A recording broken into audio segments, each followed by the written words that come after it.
Mr. Baldwin chose to play Russian roulette when he fired a gun without checking it.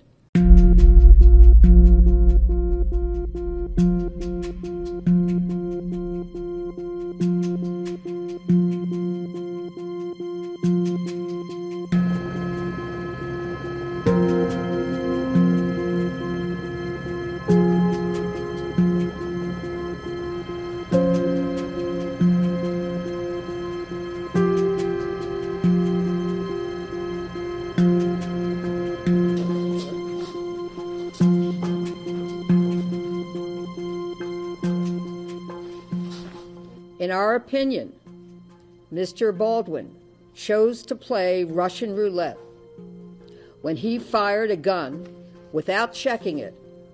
We allege in our lawsuit that the events that led to the shooting by Mr. Baldwin of a loaded gun do not constitute simple negligence on Alec Baldwin's part or the producers of Rust. I'll never forget what happened on the set of Rust that day. I relived the shooting and the sound of the explosion from the gun over and over again. I'm depressed. I don't feel safe.